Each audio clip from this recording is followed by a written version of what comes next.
శ్రీ గురుభ్యో నమః. శ్రీమాత్రే నమః. వెల్కమ్ టు విఎంకే ఆస్ట్రో న్యూమల ఛానల్.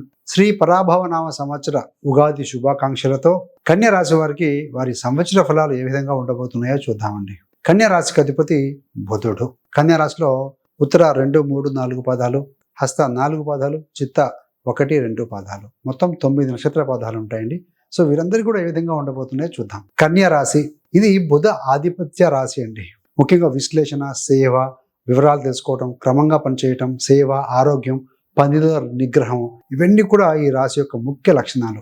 ద్విస్వభావ రాశి, తెలివైన వారు, కన్విన్స్ చేయగల కెపాసిటీ ఉంటుంది. మరి మనకు ఆదాయం ఎంత ఉందయ్యా ఈ సంవత్సరం కన్యా వారికి అంటే 8గా ఉందండి. వ్యయం 11గా ఉంది. రాజపూజ్యం, అవమానం 2 సమానంగా ఉన్నాయి.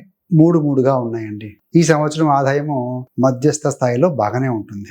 జీతం, వ్యాపారం, చిన్న సైడ్ ఇన్కమ్ ఇవి కలిపి మిమ్మల్ని పడిపోకుండా నిలబెట్టే స్థాయిలో మీరు ఉంటారు అని చెప్పవచ్చు. కొంతమందికి ప్రమోషన్స్ ద్వారా కావచ్చు, కొంతమందికి ఎక్స్ట్రా రెస్పాన్సిబిలిటీస్ ద్వారా కావచ్చు, ఇన్కమ్ స్లైట్గా కొంచెం పెరిగే అవకాశం అయితే బలంగా కనపడుతూ ఉందండి. మరి ఆదాయం 8గా ఉంది కదా, వ్యయం చూస్తే 11గా ఉంది. ఖర్చులు మాత్రం ఆదాయం కంటే ఎక్కువగా ఉండే సూచన. ఏంటంటే మీ యొక్క ఫ్యామిలీ అవసరాలు కావచ్చు, హెల్త్ కావచ్చు, వైద్య ఖర్చులు కావచ్చు, పిల్లల చదువులు కావచ్చు, ఫీజెస్ కావచ్చు, కోచింగ్ల కోసం కావచ్చు, ఇంటి కోసం ప్రాపర్టీ తీసుకున్నా ఇది ఇన్వెస్ట్మెంట్ లాగానే కదా, ఖర్చే కదా. సో ఇన్వెస్ట్మెంట్ ప్రస్తుతానికి ఇల్లు కావచ్చు, వాహన రిపేర్లు కావచ్చు, సాంఘిక కార్యక్రమాల వల్ల కావచ్చు, ఫంక్షన్స్ వల్ల కావచ్చు, రిలేటివ్స్ బంధుమిత్రుల యొక్క బాధ్యతల వల్ల కావచ్చు, వీటి వల్ల కాస్త ఖర్చు అనేది కనబడుతూ ఉందండి. స్మాల్, మీడియం ఇలాంటి పెట్టుబడులు అన్ని కలిపి ఇయర్ మొత్తం అవుట్ గోయింగ్ అనేది బాగానే జోరుగా ఉంటుంది చెప్పాలండి.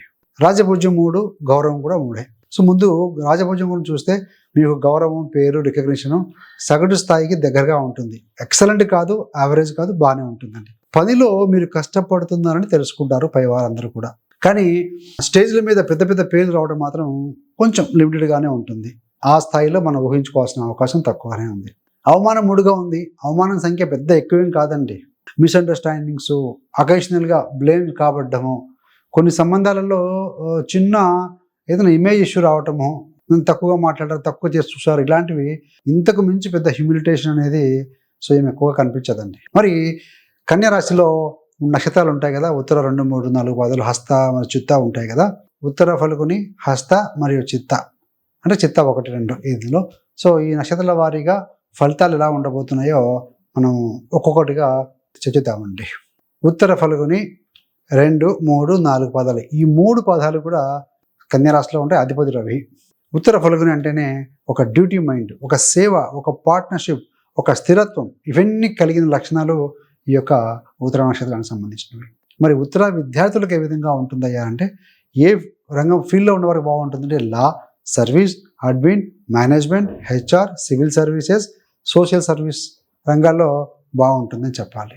మరి ఉత్తర ఉద్యోగస్తులు చూస్తే రెస్పాన్సిబుల్ పొజిషన్స్లో ఉన్నవారికి, పీపుల్ ఓరియంటెడ్ రోల్లో ఉన్నవారికి కాస్త నేమ్ అండ్ ఫేమ్ వస్తుంది, బాగా రాణించగలుగుతారండి. ఇతరుల సమస్యల్ని తమపై తీసుకొని సాల్వ్ చేసే జాబ్స్, కొన్ని జాబ్ ప్రొఫైల్స్ ఉంటాయి. అలాంటి వారు కూడా బాగా ఫ్లవరిష్ అవుతారు. హస్త నక్షత్రం 4 పాదాలు కూడా ఇందులోనే ఉంటాయి. హస్త అంటే చేతి కౌశలం, శ్రమ, శిల్పం, కంట్రోల్, ఇవన్నీ కూడా దీని లక్షణాలు. ఆదాయం 8గా ఉంది కదా, స్కిల్స్ ఆధారంగా ఎర్న్ అయ్యే జాబ్స్ ఉంటాయి చూసారా, వాటి ద్వారా, కొంత బిజినెస్ ద్వారా, accounts, teaching, technology, repair, services, crafts, consultancy ద్వారా, సో ఈ 3-4 చిన్న సోర్సెస్ ద్వారా స్టడీగా ఇన్కమ్ ఫ్లో అనేది ఉంటుందని చెప్పవచ్చండి.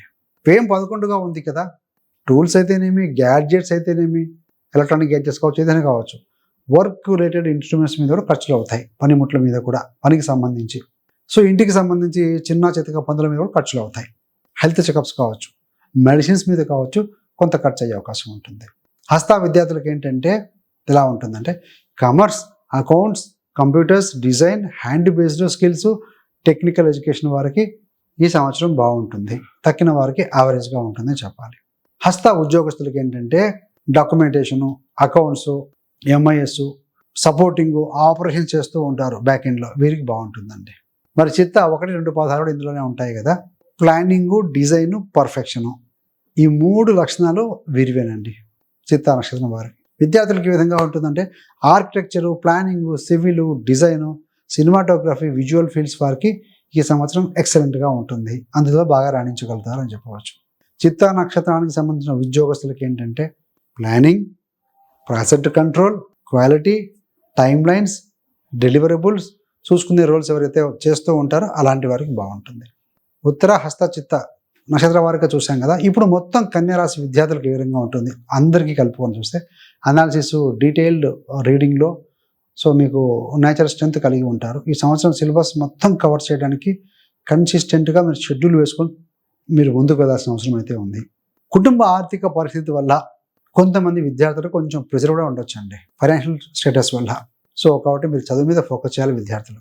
సో ఫోకస్ ఎవరు అంటాం, మార్నింగ్ ఒక 1 hour, ఈవినింగ్ ఒక 1 hour ఫోకస్డ్గా ఆ టైంలో no distraction, no mobiles, no social media అలా చేసుకుంటే బాగుంటుంది. వీక్లీ రివిజన్ చేసుకోవటం, మార్క్స్ ప్రాక్టికల్స్ను సీరియస్గా తీసుకోవటము ఇలాంటివి చేస్తూ ఉంటే మీరు బాగా రాణించగలుగుతారు.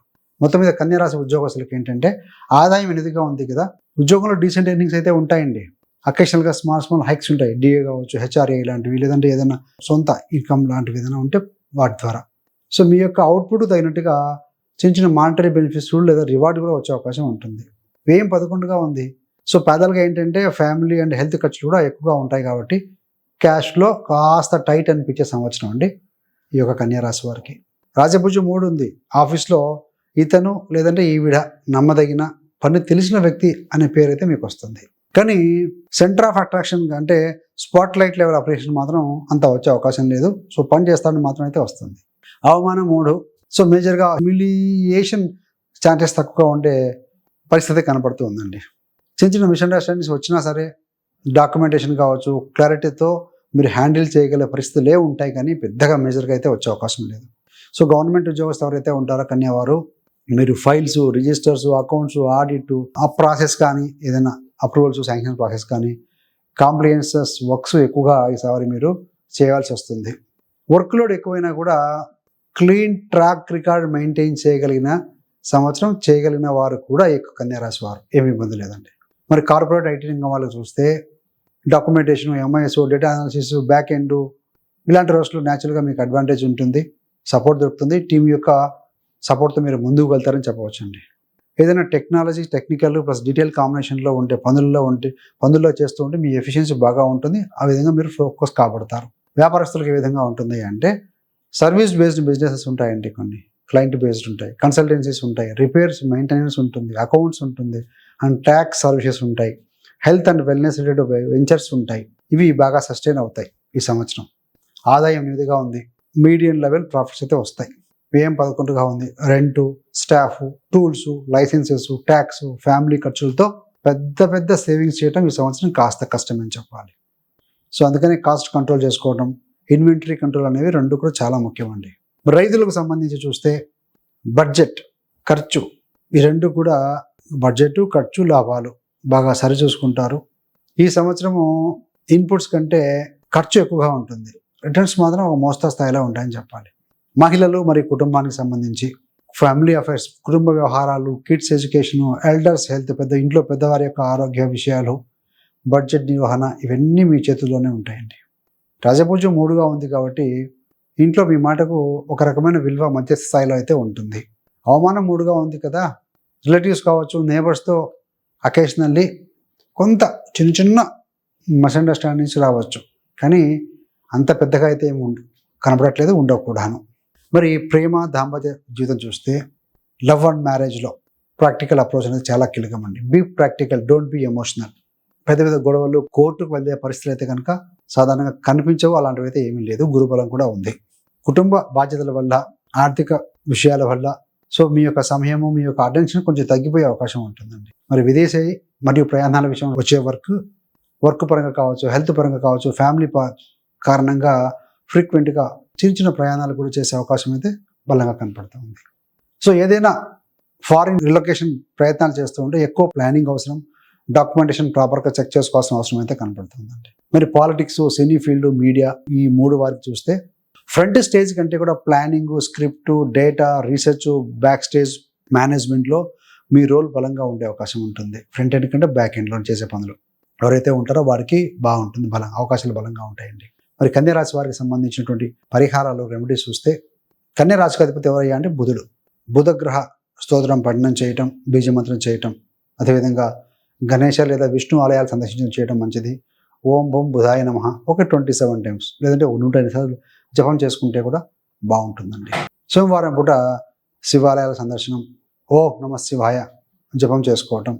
సో దీనివల్ల ఏంటంటే మెంటల్ క్లారిటీ అనేది మీకు వస్తుందని చెప్పాలి. గురువారం పూట ఎల్డరు, గురువులు, మీకు టీచ్ చేసిన వాళ్ళు, మీ ప్రాస్పెరిటీకి పనికొచ్చే వాళ్ళు ఎవరైతే ఉంటారో వారి ఆశీర్వాదం తీసుకోవడం, బ్లెస్సింగ్స్ తీసుకోవడం కూడా మంచిది. కుదిరితే అవకాశం ఉంటే విద్యార్థులకు కాస్త సహాయం చేయటం, ఓం నమో నారాయణాయ జపం చేసుకోవటం. సో ఇవన్నీ కూడా ఏంటంటే మనకు మానసికంగా స్ట్రాంగ్గా ఉంచుతాయి, పాజిటివ్ కర్మను ఇస్తాయండి. అదేవిధంగా మనము మెంటల్గా ఓకే, ఫిజికల్గా కూడా స్ట్రాంగ్గా యాక్టివ్గా ఉండాలి కదా. రోజు కనీసం 20 నిమిషాలు బ్రిస్క్ వాక్ చేయండి. 10 నిమిషాలు శ్వాస వ్యాయామం అంటే బ్రీతింగ్ ఎక్సర్సైజ్ కానీ ధ్యానం చేస్తూ ఉంటే చాలా బాగుంటుందండి. ఎనర్జెటిక్గా ఉంటారు. నిద్రకు ముందు పడుకునే 1.5 అవర్ బిఫోర్ మొబైల్ ఇలా స్క్రీన్స్ తగ్గించడం మంచిది. సో దీనివల్ల ఏంటంటే మనకు సబ్కాన్షియస్లో అప్పటిదాకా చూసినటువంటి రీల్స్ కానీ ఇవన్నీ కూడా లేకుండా క్లియర్గా ఉంటుంది. సో డీప్ స్లీప్ వస్తుంది. నెక్స్ట్ డే ఎనర్జెటిక్గా యాక్టివ్గా ఉండగలుగుతారు. ఇన్ని మీకు తెలిసిన విషయాలే, బట్ జస్ట్ డిస్కస్ చేసుకుంటూ ఉన్నాం. ఏది ఏమైనా ఈ సంవత్సరం సప్తమాధిపతి అనే గ్రహం గురుడు 10-11 స్థానాల్లో ఉంటారు కాబట్టి మ్యారేజ్ విషయంలో అయితేనేమి, బిజినెస్ విషయంలో అయితేనేమి మీరు కనుక చక్కగా ప్లాన్ చేసుకుంటే డెఫినెట్గా సక్సెస్ కాబోతుందని చెప్పవచ్చండి. So thanks for watching. మీకు కనుక ఇంకా జ్యోతిష్యం నేర్చుకోవాలని కానీ, ఎక్కడికి వెళ్ళి నేర్చుకోవాలి, ఎలా నేర్చుకోవాలని తపన ఉన్న వారి కోసం ఎక్కడికి వెళ్ళాల్సిన అవసరం లేకుండా మీ ఇంట్లో మీ కంఫర్టబుల్ టైంలో కంఫర్టబుల్ ప్లేస్లో కూర్చొని నేర్చుకునే విధంగా 30 days astrology business course release చేసామండి. చాలామంది జాయిన్ అయ్యి సక్సెస్ఫుల్గా హ్యాపీగా నేర్చుకుంటూ ముందుకు వెళ్తున్నారు. 30 days తర్వాత మీరు 0 నాలెడ్జ్తో వచ్చినా సరే ఫస్ట్ రండి. 30 days తర్వాత మీ గోచారం మీరు చూసుకోవచ్చు. మీ యొక్క జాతక చక్రంలో ఏ దశలు జరుగుతున్నాయి, ఏ గ్రహం బలంగా ఉంది, ఏ గ్రహం బాగలేదు, ఏ రెమెడీ చేసుకుంటే బాగుంటుంది, ఇలాంటివి మీకు మీరు తెలుసుకునే విధంగా తయారవుతారండి.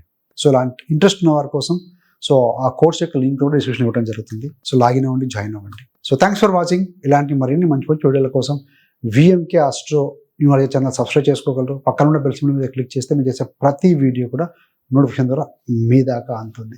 సర్వేజన సుఖినో భవంతు. స్వస్తి.